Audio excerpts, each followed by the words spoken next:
En esta sesión vamos a ver las estructuras tipo cercha, que también se llaman armaduras planas, también celosías y también reciben el nombre de estructuras reticulares. Básicamente estas estructuras se caracterizan porque son elementos tipo barra que están conectados con articulaciones en sus extremos y las cargas externas aplicadas solamente son cargas puntuales, que se aplica solamente en las articulaciones. No existen cargas uniformes ni cargas dentro del elemento estructural. Las cargas solamente se aplican en los nodos y son solamente fuerzas.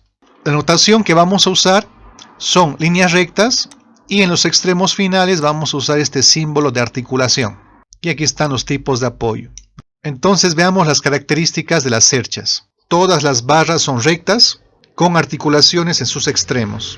Otra hipótesis que se cumple en las cerchas es que el peso propio de las barras va a ser despreciable. No lo vamos a tomar en cuenta.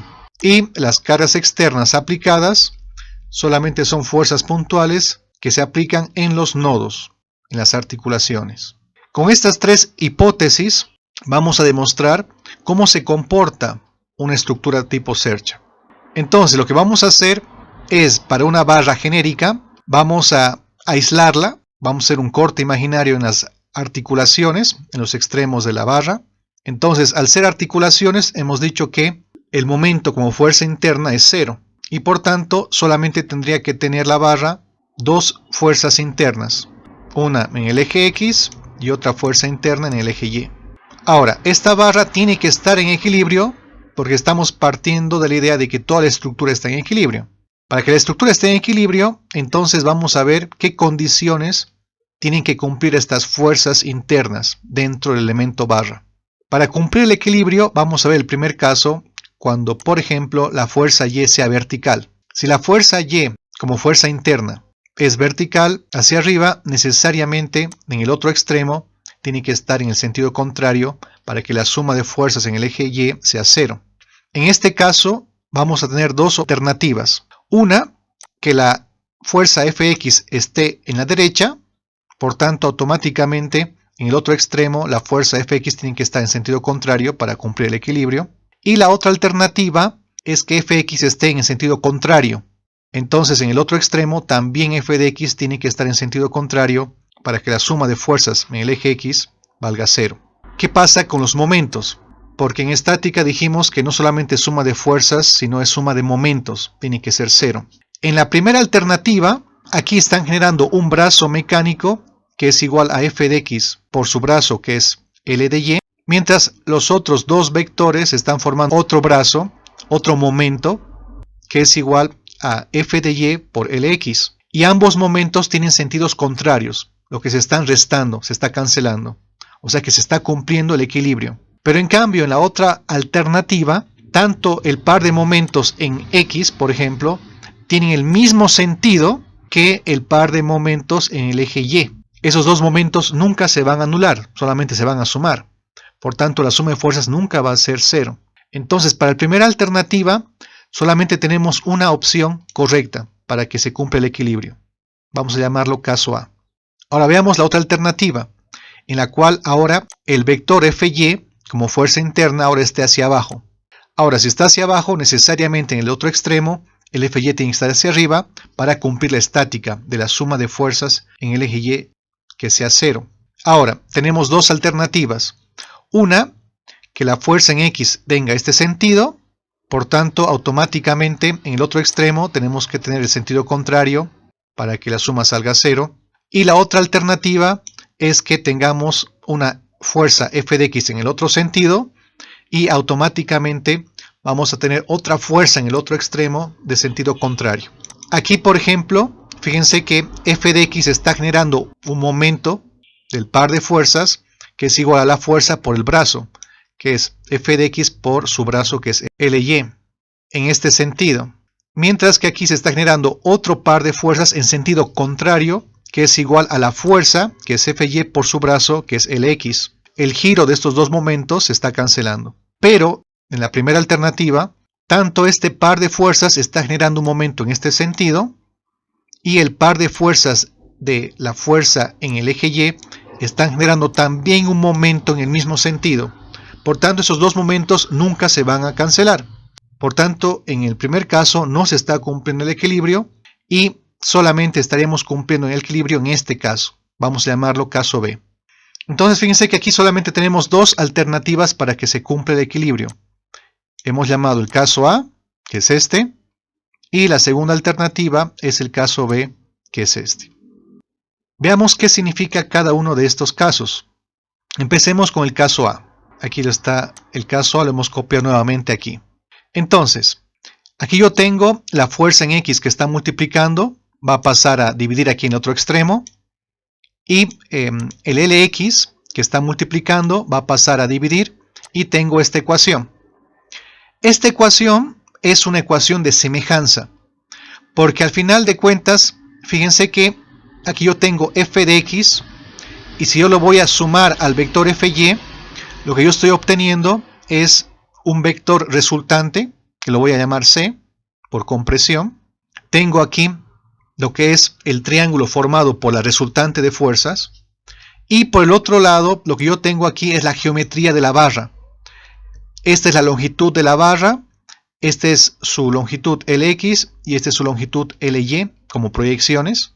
Y lo que me está diciendo esta ecuación es que estos dos triángulos son semejantes. En otras palabras, me está diciendo que la resultante de sumar el vector fx más el vector fy es un vector que tiene la misma dirección que la barra. Es lo que me está diciendo esa ecuación. La resultante es colineal con la dirección de la barra. Y en este caso sería una compresión. La barra aquí está comprimida. Para barras comprimidas vamos a usar la notación del signo negativo. Ahora, si analizo el caso B, he copiado aquí las ecuaciones que sacamos del caso B, vamos a hacer ahora al revés. El Ly que está multiplicando va a pasar a dividir, y aquí el Fy que está multiplicando va a pasar a dividir, y tengo aquí entonces una ecuación también que me está diciendo que hay una semejanza de triángulos. Ahora, en este caso, si yo calculo la resultante de fx más fy, voy a tener un vector saliendo, voy a llamar vector t por tracción o tensión, y aquí nuevamente tengo la geometría de la barra. Tengo la longitud de la barra, tengo su proyección Lx y su otra proyección que es Ly. Y lo que me está diciendo esta ecuación es que existe una semejanza en estos dos triángulos. La resultante, que es una tracción, tiene la misma dirección que la barra. Es lo que me está diciendo esta ecuación. La resultante, que en este caso es una tracción, estamos jalando a la barra, tiene la misma dirección que la barra.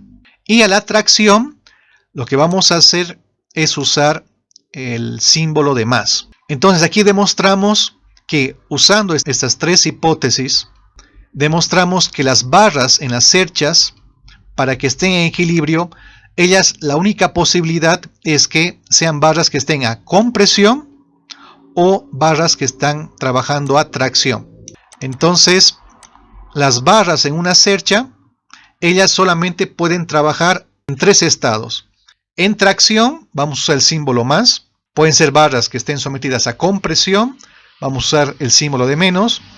Y también puede darse el caso en que sean barras que no estén trabajando, o sea que no tengan ni compresión ni tracción, o sea que la fuerza sea simplemente cero.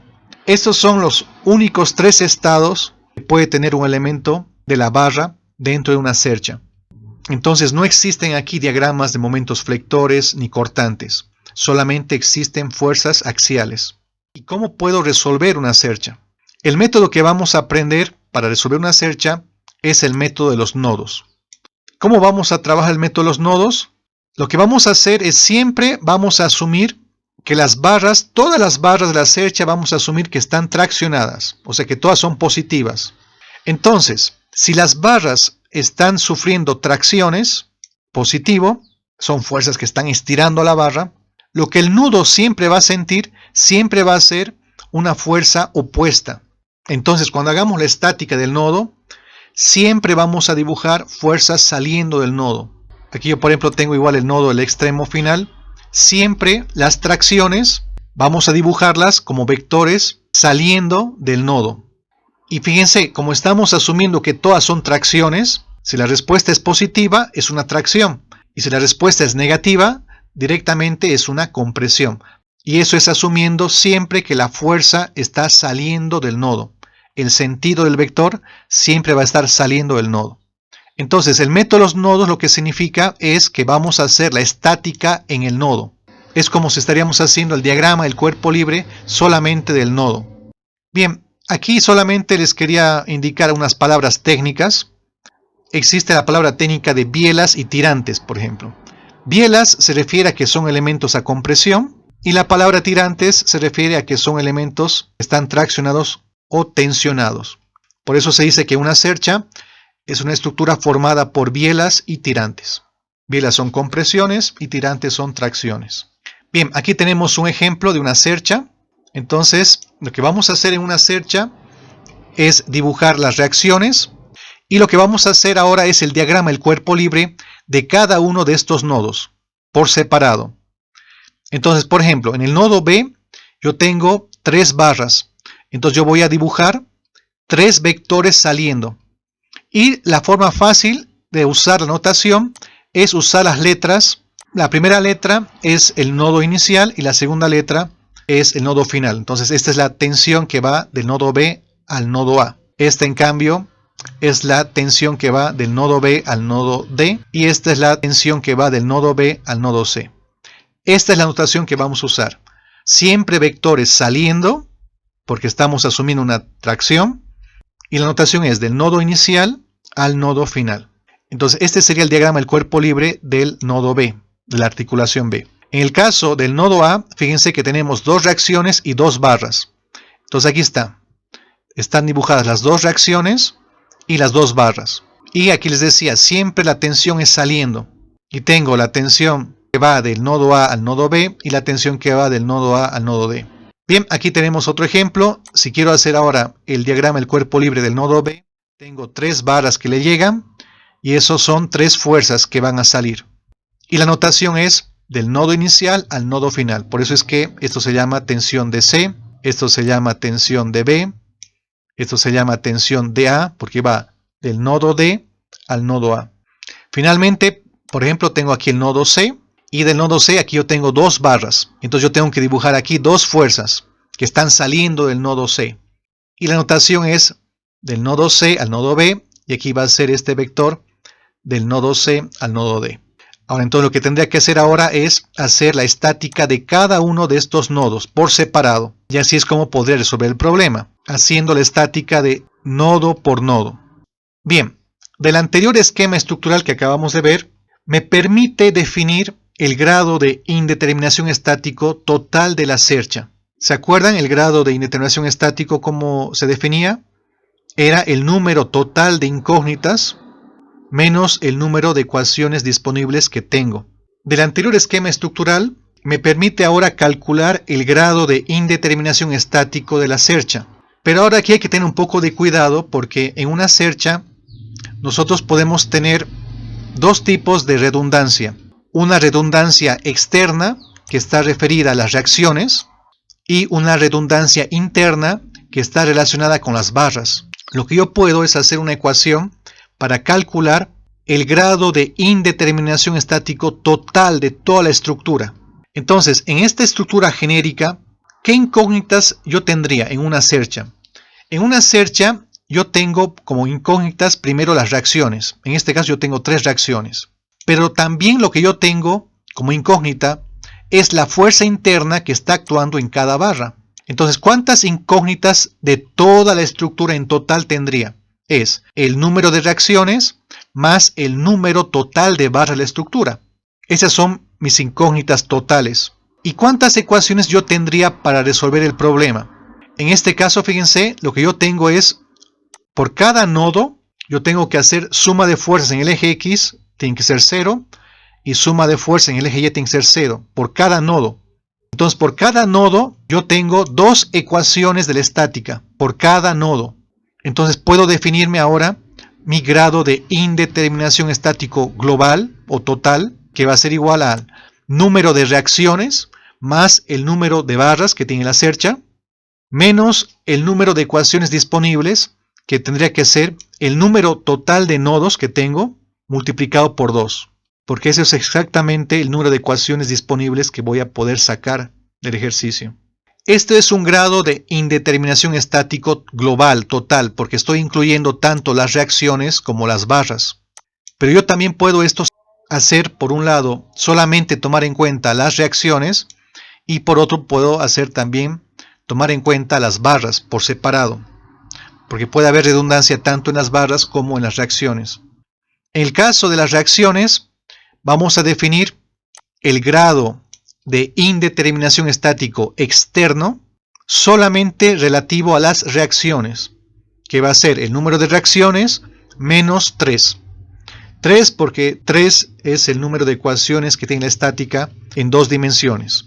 Suma de fuerza en el eje X 0, suma de fuerza en el eje Y 0 y suma de momentos en cualquier punto son 0. Entonces el grado de intervención estático externo es el número total de reacciones menos 3.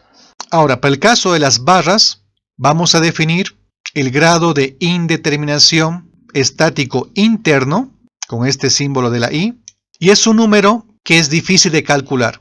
Lo único que podemos saber es que si yo tengo el grado de indeterminación estático interno de las barras y le sumo el grado de indeterminación externo de las reacciones, eso me tiene que dar el grado de indeterminación estático total. Entonces, este grado de indeterminación estático de las barras interno, lo que podemos obtener es restando el grado de indeterminación estático global o total menos el grado de indeterminación estático externo. Y así es como vamos a saber la redundancia de las barras. Bien, por eso es que si el grado de indeterminación estático interno o el externo es un número negativo, significa que se está formando un mecanismo, una inestabilidad.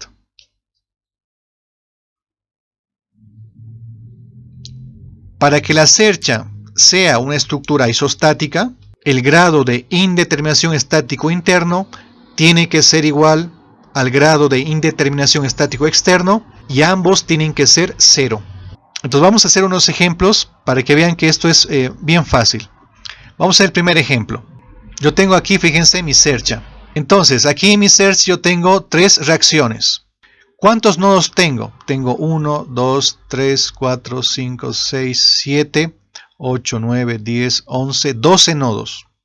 ¿Cuántas barras tengo? Tengo 1, 2, 3, 4, 5, 6, 7, 8, 9, 10, 11, 12, 13, 14, 15, 16, 17, 18, 19, 20, 21 barras. Yo quiero saber si esta cercha es isostática.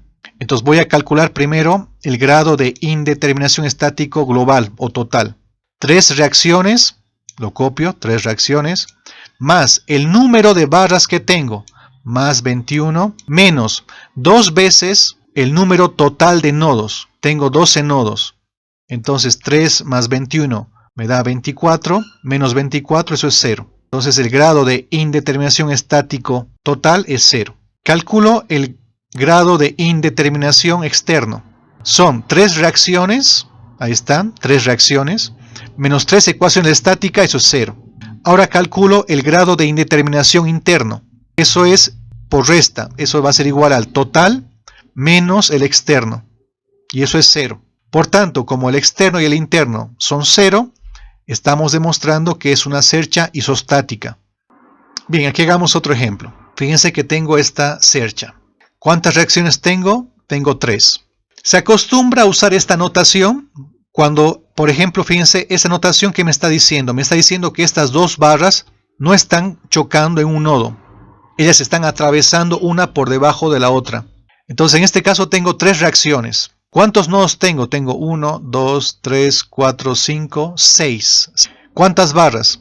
1, 2, 3, 4, 5, 6, 7, 8, 9 y 10 barras. Calculo el grado de intervención total. Eso es, el número de reacciones, 3, más el número total de barras, que es 10, menos 2 veces el número de nodos, menos 6. Entonces 10 más 3 es 13, 13 menos 12 es 1. Ahora calculo el grado de indeterminación externo. Eso es el número de reacciones, que son 3, menos 3 de la ecuación de la estática, eso es 0. Entonces esto me está diciendo que es una estructura estáticamente determinada externamente. Pero ahora cuando calcule el grado de indeterminación interno, ¿cómo se calcula ese número? Es restando del total el externo, o sea que es 1 menos 0, eso es 1. Eso significa que es una estructura estáticamente indeterminada internamente. Lo que me está diciendo esta ecuación es que yo sí puedo calcular reacciones. Yo las reacciones sí puedo calcular de esta cercha. Pero cuando yo quiera calcular las fuerzas internas de esta cercha, ya no voy a poder calcularlas, porque internamente es una estructura hiperestática. Para que yo sí pueda resolver esta estructura, esta cercha, lo que me está diciendo este número es que le tendría que quitar una barra. Solamente quitándole una barra es que se convertiría recién en una cercha isostática. Bien, aquí tengo otro ejemplo. En esta cercha, fíjense que tengo 4 reacciones. Tengo 5 nodos, 1, 2, 3, 4, 5. Y tengo 7 barras, 1, 2, 3, 4, 5, 6, 7. Si saco el grado de indeterminación total, es el número total de incógnitas, que serían 4 reacciones, aquí está, más el número de barras, que son 7, menos 2 veces el número de nodos, menos 2 por 5. 7 más 4 es 11, menos 10 es 1. Saco ahora el grado de indeterminación externo. Son 4 reacciones menos 3 ecuaciones de la estática, eso es 1, lo que significa que es una cercha estáticamente indeterminada externamente. Lo que significa es que yo no puedo resolver esta estructura. Y si calculo el grado de indeterminación interno, es el total, que es 1, menos el externo, que es 1, eso es 0. O sea que internamente es una cercha estáticamente determinada. O sea que en este caso, para que esta cercha se convierta en una cercha isostática, lo que habría que hacer es quitarle una reacción, para quitarle una incógnita. En ese caso sí se convertiría en una cercha isostática. Pasamos al último ejemplo. Fíjense aquí. Tengo 3 reacciones. Tengo 1, 2, 3, 4, 5 nodos. Tengo 1, 2, 3, 4, 5, 6 barras.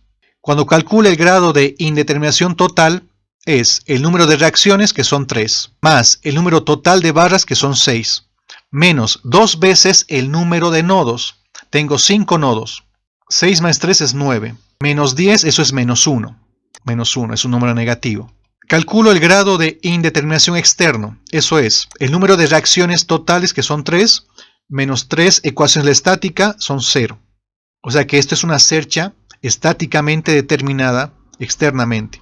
Pero ahora cuando calcule el grado de indeterminación interno, voy a tener el grado de indeterminación total, que es menos 1, menos el externo, que es 0, eso es menos 1. Por tanto, es una cercha inestable internamente. Hay una regla mnemotécnica, y es que siempre que una cercha forme triángulos, siempre vamos a cumplir la estabilidad de la cercha. Y cuando no se formen triángulos, es que aquí nos va a salir números negativos. Y eso significa que se forma un mecanismo de inestabilidad.